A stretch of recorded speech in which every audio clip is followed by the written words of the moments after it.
அம்மா,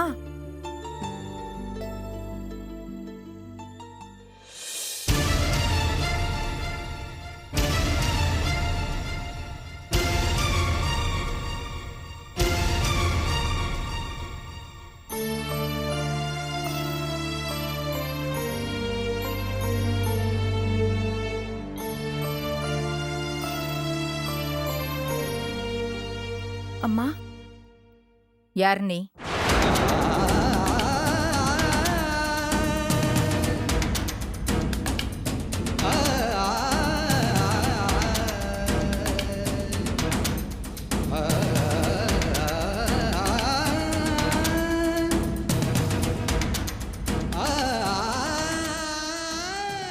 எப்படிம்மா? எப்படி உங்களால இப்படியெல்லாம் கேட்க முடியுது? இதுக்கெல்லாம் பதில் என்கிட்ட இருந்து எதிர்பார்க்காத. கேள்விப்பட்டம்மா. எல்லா விஷயத்தையும் கேள்விப்பட்டுதான் நான் இங்க வந்தேன். சுமந்தவ யாரு, பெத்தவ யாரு, இது எதுவுமே தெரியாம என்ன வளர்த்திருக்கீங்க. வாழ்க்கையாமா இது?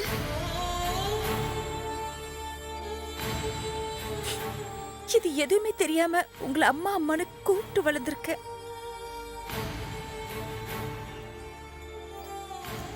உங்க ஈர கையோட சுகம் உங்க தோல்ல நான் இருக்கும்போது சில்லுன்னு இருக்கும். அந்த சிலிர்ப்ப நான் உணர்ந்ததில்ல. காலம் போக போக வாய்க்கு முன்னாடி வந்து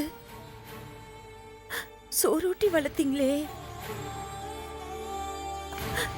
அப்பதான் அம்மாங்கிற முகமும் அம்மாங்கிற உறவும் எனக்கு தெரியும். அப்படி தெரிஞ்ச நாள்ல இருந்து எனக்கு அம்மா நீங்க தானம்மா. நான் சுடுகாட்டுக்கு போற வரைக்கும் அத மாத்த முடியாது இல்லம்மா. இப்படி எல்லாம் சொல்லி சொல்லி என்ன மாத்திடலான்னு நினைக்காத. உறவுக்கு உயிர் கொடுத்தோம், அவ்வளவுதான். அப்போ நான் யார் வயித்துல வளர்ந்த பிள்ளைமா? அது ஐயா கிட்ட போய் கேளு. அவர்தான் எதையுமே சொல்ல மாட்டாரே. அம்மா, ஒரே ஒரு கேள்விமா. நீங்க என் அம்மா இல்ல, அது தெரிஞ்சு போச்சு. என் அப்பா யாரு? அது அவர்தானே? என்னடி பேசுற நீ? தெய்வத்தை சந்தேகப்படக்கூடாது. நான் தெய்வத்தை சந்தேகப்படலம்மா. தெரிஞ்சுக்க வேண்டியதை தெரிஞ்சுக்கணுமேனு சந்தேகப்பட்டேன். மனசுக்குள்ள இந்த வயசுல நான் எவ்வளவு விஷயங்களமா ஏத்திக்க முடியும்? ஒரு சின்ன ஆத்துக்குள்ள சிக்கிக்கிட்ட படகு மாதிரி நான் சுத்திக்கிட்டே இருக்கேம்மா. துடுப்பும் இல்ல, துடுப்பு போட ஆளும் இல்ல. நான் ஒருத்தியாம்மா. இத பாரு ஸ்னேகா, துடுப்பாவும் இனிமே நான் இருக்க மாட்டேன், தடுப்பாவும் நான் இருக்க மாட்டேன். வாழ்க்கையை விதைச்சவனா, வாழ முடியாம தவிச்சவனா, வாழ்க்கை புரியாம விழுந்தவனா, எச்சில் இலை மாதிரி இன்னைக்கு நான் குப்பை தொட்டியில கிடக்கிறேன். 30 வருஷத்தை என் கண்ணு முன்னாடி நான் தொலைச்சிட்டேன். சந்தோஷம், சோகம், துயரம், கஷ்டம் எல்லாத்தையும் ஒரு மனநிலையில சுமந்துட்டேன். இனி பந்தம், பாசம், உறவு எதுவுமே வேண்டாம் எனக்கு.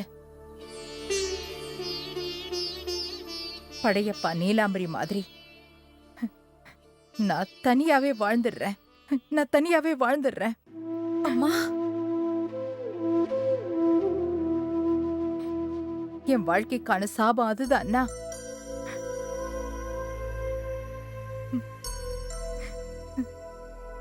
சலனப்படாம அந்த சாபத்தை ஏத்துக்கிட்டு நான் வாழ்றேன்.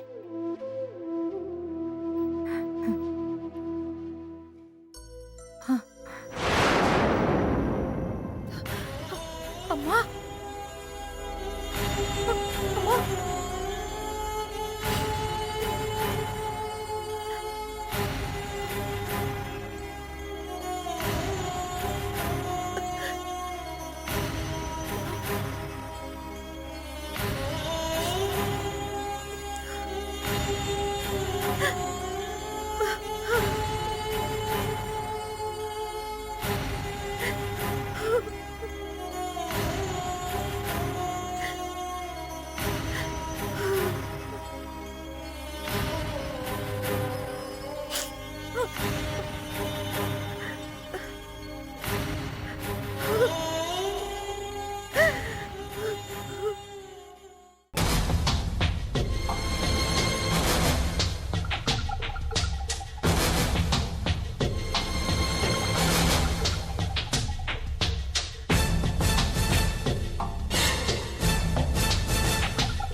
Sathyamoorthy, mister Sathyamurthy, mister Sathyamurthy, Arun, mister Arun, doctor Arun, எங்க இருக்கீங்க? கீழே வாங்க.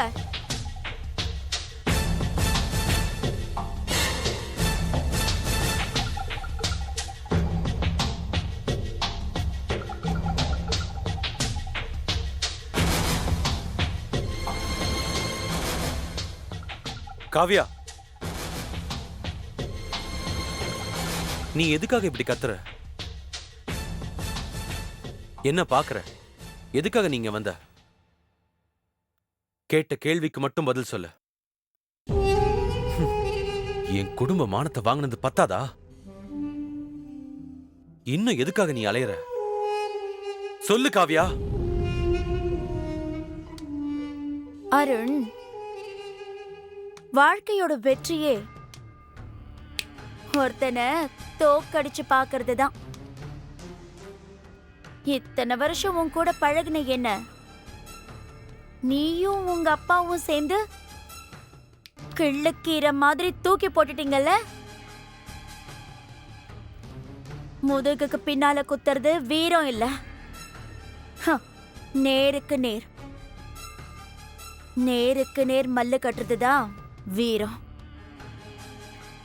என்ன அழிச்சிடலான்னு நினைச்சுங்க. நான் என்ன பண்ணேன்னு கேள்விப்பட்டிருப்பியே. சொல்லிருப்பாரு மிஸ்டர் சத்யமூர்த்தி. அதான் உங்க அப்பா.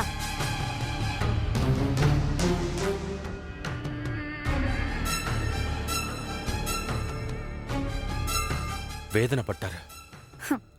படணும்,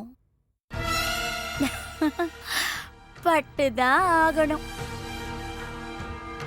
காயங்கிறது ஒரு பக்கம் மட்டும் இருக்கக்கூடாது, ரெண்டு பக்கமும் இருக்கணும். அது ஆறிடக்கூடாது, ஆறவே விடாம பாத்துக்கணும். அதுதான் முக்கியம். அப்படியே ஆறுனாலும் அந்த தழும்புகள் அடிப்பட்டத சொல்லிக்கிட்டே இருக்கணும். இருக்கும். எந்த தழும்புமா? வணக்கம். வணக்கம் மிஸ்டர் சத்யமூர்த்தி சார். ஏண்டா இவகிட்ட மோதணும்னு வேதனையும் வெறுப்பும் கொஞ்சம் அவமானமும் உள்ளுக்குள்ள ஓடிக்கிட்டே இருக்கா? பாவம் சார் நீங்க. பகடக்காயின்னு நினைச்சு என்ன உருட்டி விட பாத்தீங்க. பாறாங்கல் மாதிரி நான் நிப்பேன்னு நீங்க எதிர்பார்க்கல. வந்திருப்பாரே என் அட்வொகேட். வந்தாருமா. மிஸ்டர் திருமலை வந்தாரு. அவர் பேர் தான்மா திருமலை. ஆனா உண்மையிலேயே அவர் ஒரு எரிமலை. நீதிமன்றத்தை அவர் வந்து நின்று வாதாடினார்னா அந்த இடமே நிறைஞ்சு நிற்கும். அந்த அளவுக்கு வாதத்திறமை இருக்கு அவருக்கு. நீதிபதிகளே பல தடவை அவரை பாராட்டியிருக்காங்க. ஆணித்தனமான வாதம், புள்ளி விவரத்தோட விவாதம். அப்படி ஒரு மனுஷன். எப்படிமா பிடிச்ச அவரை? பிடிப்பா சார். ஓஹோ. இந்த காவியா பிடிப்பா. காத்து புக முடியாத இடத்துக்குள்ள கூட இந்த காவியா புகுந்துடுவா. மரணத்துக்கு பயந்தாதான் சார் வாழறதுக்கு பயப்படணும். அந்த பயமே இல்லைன்னா மரணத்தை பத்தி கவலையே இல்லாம வாழணும். ஓ. காவியா வாழ தெரிஞ்சவ, பயப்பட தெரியாதவ. அவளுக்கு பயம்னா என்ன அர்த்தம்னே தெரியாது. காவியா,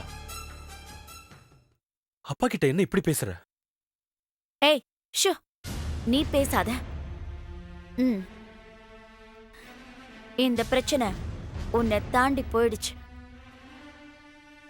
இது உங்க அப்பாக்கும் எனக்குமான பிரச்சனை. சொல்லுங்க மிஸ்டர் சத்யமூர்த்தி.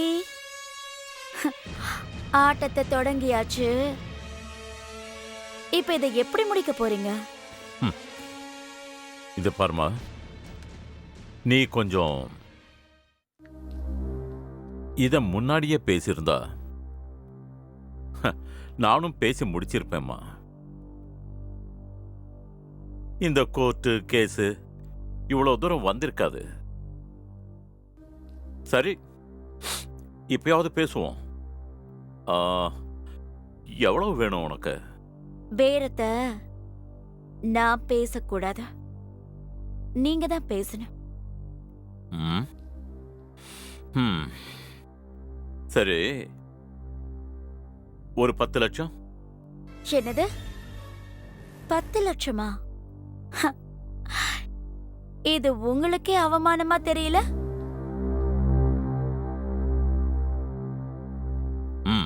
சரி, 25 லட்சம். இத வாங்குனா காவியாக்கு அவமானம். அப்ப என்னதான் எதிர்பார்க்கிற? சரி, பேரத்தை ஆரம்பிச்சிட்டீங்க, அப்ப பேரத்தை முடிச்சிடலாம்.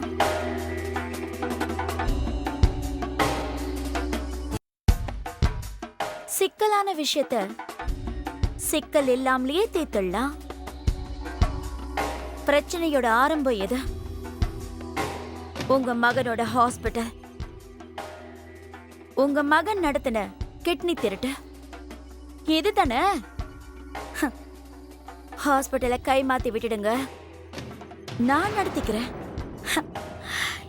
எனக்கு எல்லா திறமையும் இருக்குன்னு நம்பிதானே உங்க மகன் உட்கார்ந்த சீட்ல என்ன உட்கார வச்சீங்க? என்னடி என்னடி பேசிக்கிட்டு இருக்க? என்ன பேசுற நீ? ஏய், அது என் ரத்தம். என் பொண்டாட்டியோட வேர்வை, என் பிள்ளையோட உழைப்பு, ஹேய், எல்லாம் கலந்த கலவையடி அது. வெளியிலிருந்து வேலைக்கு வந்த நீ அத அபகரிச்சுட்டு போலாம் நினைக்கிறியா? ஏய், அப்பா அப்பா அப்பா அப்பா விடுங்கப்பா. அவ ஏதோ தெரியாம பேசிட்டா. ஏய், இது தெரியாம பேசலடா, தெரிஞ்சுதான் பேசுறா. தீட்டிய மரத்திலேயே கூறு பாக்குறா. நடு ரோட்ல கிடந்தவள நாற்காலியில உட்கார வச்சம் பாரு. அந்த பாவத்துக்கு என்னதான்டா அடிக்கணும்? இவளை பத்தி உன்கிட்ட அவ்வளவு சொல்லிட்டு இவளுக்கு நான் செஞ்சேன் பாரு, அது ஏன் தப்புடா? ஹேய், உன்னை என்ன பண்றேன் பாரு. மிஸ்டர் சத்யமூர்த்தி, கோர்ட்டுக்கு போறதுக்கு பயந்துகிட்டு இவ்வளவு நேரம் என்கிட்ட பேரம் பேசிட்டு இருந்தீங்க, இப்போ வீரம் பேசுறீங்களா? ஏய், ஓடி வெளிய. என்னைய மிரட்டுறா? சத்யமூர்த்தி, என்னையா தள்ளி விட்டீங்க? உங்களை நான் தள்ளுறேன் ஜெயிலுக்குள்ள, உங்க மகனை தள்ளுறேன் ஜெயிலுக்குள்ள. உங்களை என்ன ஏய். பண்றேன் என்ன யார்கிட்ட பேசுற நீ? ஆ? இவ்வளவு நேரமா? பொழப்புக்கு காசு கொடுக்கலான்னு பார்த்தேன். நீ என்னடான்னா ஏன் ஹாஸ்பிட்டலே எழுதி கேட்கற? போடி, போய் உன் அட்வொகேட்ட பாரு, அவன் சொல்லுவான் என்ன நடந்துச்சுன்னு. யார் தெரியுமா? சத்தியமூர்த்தி. சட்டத்தை கரைச்சு குடிச்சவன், சட்டத்தோட பலத்தை தெரிஞ்சு வச்சிருக்கிறவன், மத்தவங்கள புரிஞ்சு வச்சிருக்கிறவன். ஒவ்வொருத்தனோட வாழ்க்கையும் என் கையில இருக்கு. என்ன மீறி எவனும் எதுவுமே செய்ய முடியாது. போடி, வா, போய் கேளு உன் அட்வொகேட் கிட்ட, அப்புறம் வந்து பேசு.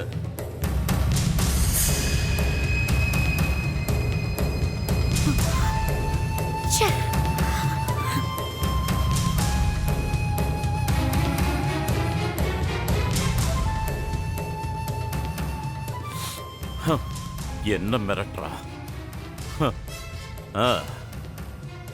பாத்தியாடா, பாரு எவ்வளவு ஆணவமா பேசிட்டு போறான்னு. இவளெல்லாம் விட்டு வைக்க கூடாதுடா. இவளை இனிமே உயிரோடவே விடக்கூடாது. அப்பா வேண்டாம், விட்டுருங்கப்பா. கையடுறா. சத்தியமூர்த்தி நினைச்சா அவனே தண்டனையை கொடுப்பான். கோர்ட்டுக்கு போக வேண்டிய அவசியமே இல்லை.